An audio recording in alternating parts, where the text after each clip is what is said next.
Hello and welcome to the Climbing Daily Wednesday news show. Today, Alex Megos is back crushing in Céüse, and we have a look at one of the most classic rock climbing competitions in the world. Hello T, how you doing? Good to be back. Yes, I know. We've been absent for a bit. We were trying out some new formats, and we still haven't kind of got it 100% down. If it's going to be 2, 3, 1, what's going to happen? What do you like? What do I like? I honestly like chit-chatting. I miss this. Yeah, I like the chit-chat too. We're just trying to work some things out. So do let us know. Which format do you prefer? One of us? Two of us? Three of us? Let us know. But we're going to start with Rockmasters. That was in Arco this weekend, and what a competition it was. Jakob Schubert took the win in both bouldering and duel, an event where two athletes raced to the top of a sport route. Those wins gave him the overall victory for 2022. Jakob's teammate Jessica Pilz took victory in the duel, although there was a bit of controversy, as some people think Vita Lucan actually touched the top first. But regardless, Vita got second, Jessie with the gold. And for the bouldering, well, Cheon So won the gold in the women's competition. Controversy. A little bit. I think it's one of there were a lot of comments on social media about her topping out first, but she didn't say that on her social media. But the buzzer is the buzzer. The buzzer is the buzzer. Exactly. I don't know. I didn't watch the full competition, so I can't actually remember if it was a timing pad, but I don't think so. I think it was just done by it's like a speed thing. Okay, so yeah. Anyway, but controversy on that one. But what a competition in the amazing Arco, and that duel thing. Right, you are a comp climbing nerd. Yes. As am I suppose, a little bit now. Duel. You're meant to be the nerd. Yes, I'm meant to be the nerd. You go to every event. Yes, I do. By the way. I do. I should know. But duel, do you think that should be an IFSC format? Do you like the duel? I love it as a concept. Yeah? Yeah. Like in Olympics in a couple of years. Yes. I'm always terrified when I watch it because the athletes are so quick and they have to clip. Yeah, Like, what happens if they mess it up? They have to figure out the clipping thing. I think when clipping will be like a Velcro thing. A what? Because, climbing will involve so no, much. I have no idea what you're talking about. How is clipping Velcro? Like Velcro, like just a... Velcro on the rope to the quick draw? When clipping will be quicker than actually clipping, right. I think it will fit into, How about magnets in the rope and in the quick draw? When you get the rope close to the quick draw, it just snaps in. Why aren't we in R&D? I don't know, but my idea is better than Velcro. You think? Definitely. I don't know, what do you think? Velcro or magnets? Let us know. Also, good to see Charlie Wasco back on the mic. You didn't watch the comp, did you? Though? No, I did. Like, I watched bits of it, and I definitely listened to Charlie as well. It was just so good to hear him back. Like, he was the classic. Yeah, but you took his job, so I didn't take his job. He retired. All right. And then I slid into his job, yes. But yeah, Charlie, nice to see you back on the comp scene. Right, let's move on to some outdoor news from Céüse. Alex Megos has reported on his Instagram that he has made the first ascent of a route in Céüse that could potentially be a 9B. He's calling the route Rastaman Vibrations, and it's a 35-meter line first bolted by Chris Sharma 10 years ago. The route has been tried by many top climbers, but never sent before. He went to Céüse before the Briançon World Cup and put in 5 sessions on the route, then went to Briançon, won bronze, and returned to Céüse and sent it on his second day there. Although he doesn't commit on the exact grade on his Instagram, he does say it's in the range of 9B. Is this starting to become an issue? Climbers not wanting to grade climbs, especially Alex in Céüse. Well, he's had history, hasn't he? Yes. He's maybe been burnt with that one before. It's a wicked route. A couple of things I wanted to say. Number one is, if you guys are interested in seeing some of the route, playing on screen right now is some relay vertical footage of Charles Albert and Seb 1. Yeah, they were struggling to climb it. So that's the footage you're watching now. There's a link down below for the relay vertical stuff. The second thing is, my good friend Jan Vert, whose photos you were seeing, he's the IFSC photographer, wicked photographer, and he did the Theo Blas videos that we did. Is this going where I think it's going? There's a video. There's a video, apparently. It's on. Alex said there's a video coming on his Instagram. Okay, cool. So I don't know where it's going. I don't think we have it. We don't have it? To my that's knowledge. Sad. I know. But anyway, so that video will be coming soon. Nice one from Alex. Let's talk. Oh, who is it? Me? Yes. Is it me? You're talking about mountains in Pakistan. Oh, yeah. Mountains in Pakistan. Italian climbers Alessandro Bau, Leonardo Gessa and Francesco Ratti have climbed a new route on Uli Baubo's Spire climb in the Trango group of peaks in Pakistan. This was reported by Planet Mountain. They've called the route Refrigerator Off-Width, and as the name suggests, follows a wide corner on the east face of the 5,620-metre pillar. The pair suffered freezing cold temperatures on the climb, which they sent Alpine style, bivvying on the route. It has free climbing difficulties up to 7A. I love it when a route name just reflects what it was about. Refrigerator off-width. So it was the freezing cold off-width climb. Yes, with probably frozen walls, like a refrigerator. Yes. So can you imagine going off and off-width on ice? Yes, true. It must have been horrible. Horrible for cams and all the rest. Well, but think about it. You don't sweat, so the sweat won't melt the ice. True. You know, it's all like cold. But would you prefer to be sweaty or to freeze? I honestly don't know. Both are bad, right? You? Sweaty. Really? I hate the cold. Cold sucks. Yeah, but you like skiing. I like skiing, but it's because I don't have to be dexterous with skiing, you know? It's like, it's cold, but it's only cold on the exposed bits, whereas climbing, you've got lots of exposed bits. Right, let's get back to some sport climbing with the 9A roundup. All of the following climbs were reported on 8A.nu. 15-year-old French climber Max Breton has climbed La Prophétie de Grenouille, a 9A that could have been his first, but he thinks it's more like 8C+. A lot of big names have been climbing in Céüse, and Jorge Diaz-Rulo has climbed La Cadre Nouvelle 9A. He tried it last year and failed a dyno 45 times. And this year, it took him just 4 attempts. 41-year-old and full-time carpenter B.J. Tilden has sent Hard Twisted, a 9A plus first ascent at Wolf Point. He's previously put up 7 9A first ascents. Kylian Chabrier has climbed Conde de Choc. He spent 3 sessions trying the climb, which links 2 hard boulders at 8A plus and 7B plus. This is his first route at the grade. Finally, Pietro Radasso has made the first ascent of La Terza Via in Italy. This 9A is his second 9A, and he had to be on the wall at 7 a.m. to guarantee cooler conditions. Some cool 9As in there. The 45 falls from the Jorge Diaz-Rulo. That's pretty cool, isn't it? On La Cadre. Yes, I saw, who was it? Marco a couple of years ago trying it. There's this awesome, like, undercling route. The route? Move. Right. But yeah, just the fact that Jorge can come back this year and try it a couple of times and do it, that shows like quite a jump. He said he was in bad form last year, like he wasn't feeling fit. So obviously he's gone away, trained. You know how many he's sent this year. Yeah, walking up the massive hill, which is Céüse for you. So that's 9A roundup. Now, of course, there are some 9Bs this week. So There are? yeah, 1 9B roundup. Counter.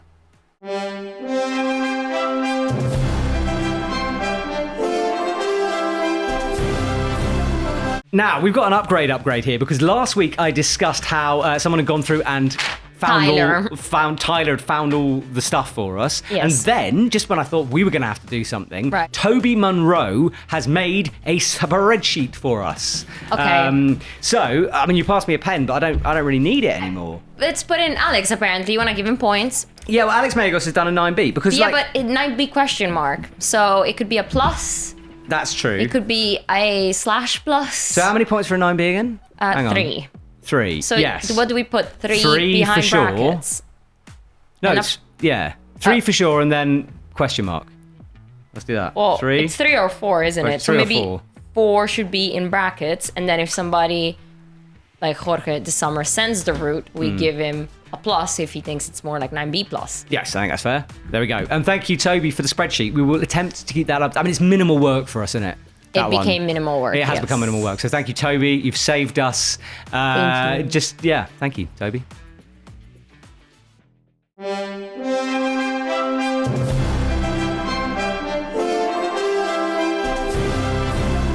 Shop stuff. And the summer sale is still going on because it's still summer. And it's a good time to shop, especially on the EpicTV shop. And this week, as a year product, I picked the Singing Rock Rocket. I picked exactly the same one. That's crazy. I just picked it because of the color, honestly. It's violet. It looks good with everything. And it's a high-end ultralight sport climbing harness. And we've been wearing a lot of high-end ultralight harnesses. And they do make a difference. Maybe it's in my head. No, you're right. They do. You know, people cut tags off their clothes to be lighter. I like to pick a lighter harness. You like a tag? Yeah. But yeah, so that was my pick, and apparently yours too. Nice.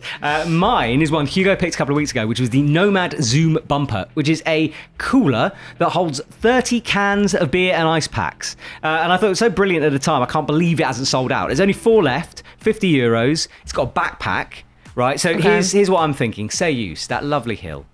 Take one of these things on your back, okay? Walk up the hill, and then when you finish climbing, you've got 30 beers to drown your sorrows. Or on your rest day, you could be a very useful climber and bring up cans of Cokes and beer and sell them at the crag. And if you're a dirtbag, you can just like pay off your weekend's stay at the campsite. That's a very good point. And you could use Stefano Gasolfi's electric bike beater to get yourself up. Stefano's just going to give his bike off. Yeah, just give it off. Look, we've just given you basically a business idea. So that's why you need to get the Nomad Zoom Bumper. But besides this kind of random gear that we chose, there is a ton of stuff on sale on the EpicTV shop. And it's a really good time to start shopping. So go ahead. Well, we're going to do our discussion point in a sec, but let's talk about content first of all, because this is a big week in terms of the Arc'teryx Alpine Academy. Indeed. Now, the Arc'teryx Alpine Academy is this incredible event where people from all over the world gather in Chamonix. They learn stuff from mountain guides. There's clinics, there's masterclasses. It's a brilliant weekend. We, of course, shot some videos. There's 3 of them. By the time you watch this, one of them is out already. That's what you're about to see the teaser for, and there's 2 more coming. But first of all, check the teaser out.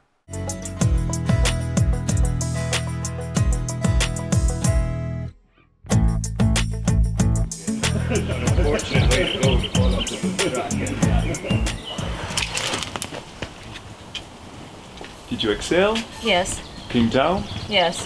Body posture? Was there? Yeah, great. Good job. Thanks.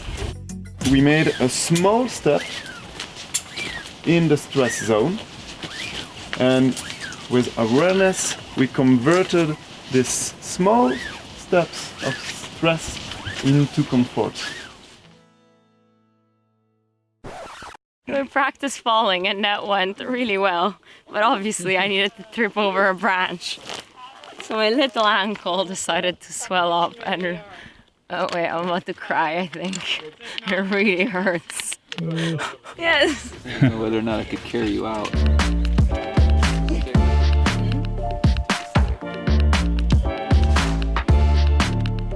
So I'm gonna get some ice on this bad boy, so I won't manage to come to the next clinic. However, Hugo's taking over, and he will be going to the route maintenance clinic to learn all about route maintenance.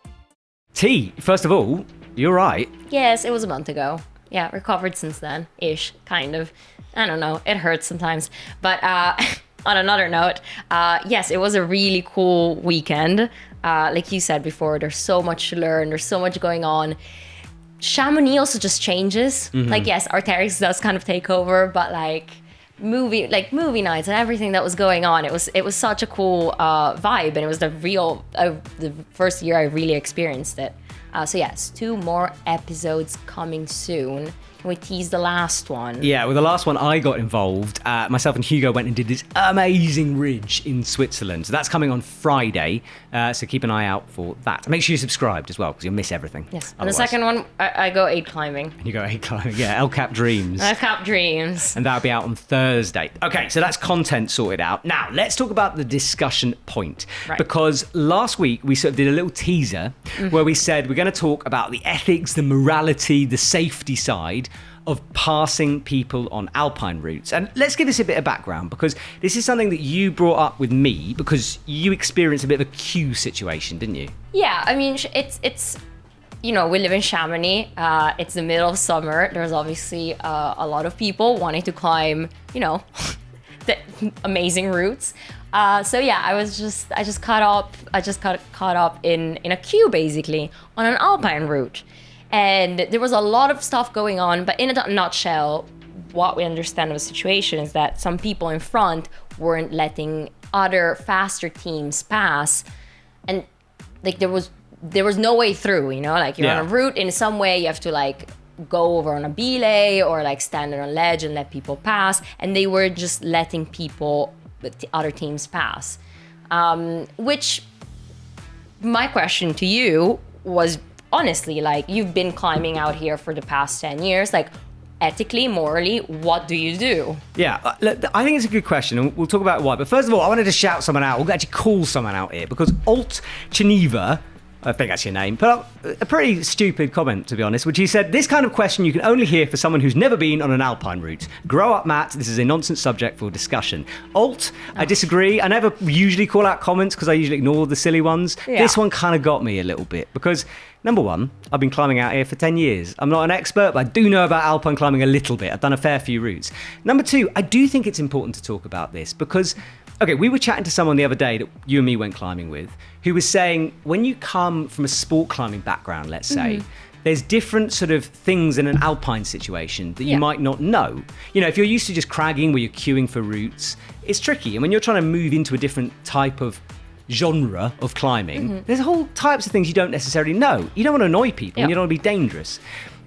Generally for me, right, it becomes a couple of things. I was always told that speed in the Alps is super important. Like, if you're not quick, you can die. You know, it kills you because it's thunderstorms. You want to be in and out as early and as quickly as possible. Generally, you can pass people on alpine routes if it's safe to do so. And this is much easier if you get something like a ridge route, like the Cosmics, for example, okay? And you're not at a QE section like the abseils. Speak to the people. If they're okay with you moving around them, move around them. If it's obvious you can do it, it's okay generally, but just don't be an idiot about it. Don't climb over their rope. Don't haul on their gear. Don't clip their gear. Stay out of the way as much as possible. And usually people will be like, fair enough, you're faster, go through. It's very annoying if someone gets jumped and then it turns out that group who jumped you is super slow and you get stuck behind them. That drives me crazy. But the situation you had was tricky because it was an alpine rock route, right? It was an alpine rock route, and the people in front, this is all like, this has been passed through, and it was like a really funny situation in the end, and whatever, we still had a good day out in the mountains. But the people in front apparently were just using nuts. Instead of the bolts? No, instead of cams. Okay. And whatever bolts of pitons were there. So it was like inappropriate gear, maybe a bit of an experience. And they didn't have a nut key, right? Something like that. Yeah, okay. So they couldn't remove the nuts. It was a massive queue. Now that's trickier because it's like pitched, right? Yes, but like pitched on ledges. Yeah, so it's tricky to maneuver around. So you couldn't climb to the left or right, for example, because there's the line. This was like behind a lot of teams. We were probably like the 5th or 6th. Yeah. That's harder because honestly, the Alps, especially at the moment, it's busy. It's just busy. It's crazy the reality busy. of things. Yeah, if you go on a weekend, you're likely to queue, so go super early. Yeah. And the reason I said ethically or morally in the little thing is because I think there's that worry of like, oh, should I jump people? Because, you know, if you did that, let's say at a crag, you'd be that idiot who jumped in front of someone at the crag unless you asked. The real answer is you have to play it by ear. You have to see the situation. But generally, yes, you can pass people on an alpine route if it's safe to do so. Do have a chat with them. If they're a guided team, maybe not a good idea because the guides are trying their best. Yeah, you do talk to the guide, you know, like in certain occasions, like if they're having like a client that's struggling, like you do talk to the guide, and even in the comments, like generally that was the concession of like ask, talk about it, and then just don't be a certain word and pass them or don't pass them. Exactly. So do it safely. So look, that's our opinion. That's the opinion we've got from our experiences. It's a difficult subject. It's nuanced. That's our discussion point. Do let us know what you think down below. What are we doing? Oh, comment of the week. Oh, yes. Can I prelim the comment of the week? Because my comment of the week is about this, right? It is? Yeah, so I'm going to prelim my comment of the week before, which is from Kylie Richards, who says, you guys should do a 50s Capella-style song for comment of the week. Show hops and doobie-doos, ha ha ha.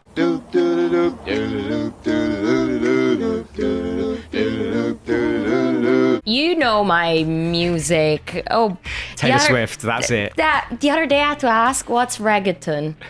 What's what? Yeah, that one. Well, you didn't pronounce it like that. Reggae? But like reggaeton. I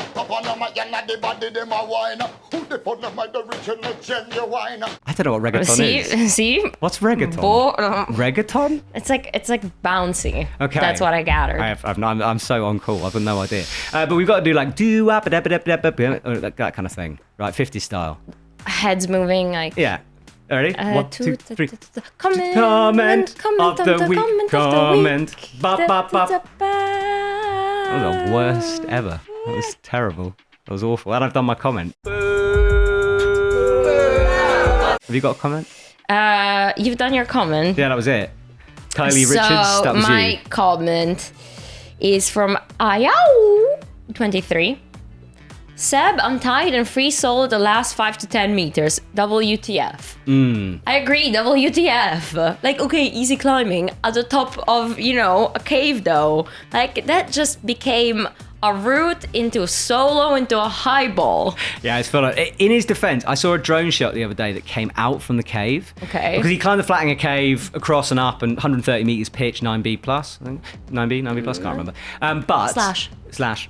But the top of the cave kind of slabs out. So you go over the massive lip and then becomes vertical and then becomes basically slabby at the top bit. So like the rope drag, you can imagine coming all the way from under. That would have been horrible. Just to he would have had to drag up the rope instead of climbing with him. So I think that's why he untied. And I think Seb won, who can probably climb 10A. Controversial. The smile there. The smile, the twinkle in Matt's eye. Matt knows something. Matt thinks he knows. Anyway, I think he was all right on the last slabby bit of crag. Still, cray. Cray. Seb, cray. You cray, boy. That's it, I think. Are we done? Yes, we're done. Guys, please subscribe. Arc'teryx Academy special videos coming out all week. So keep an eye out for that. See you soon.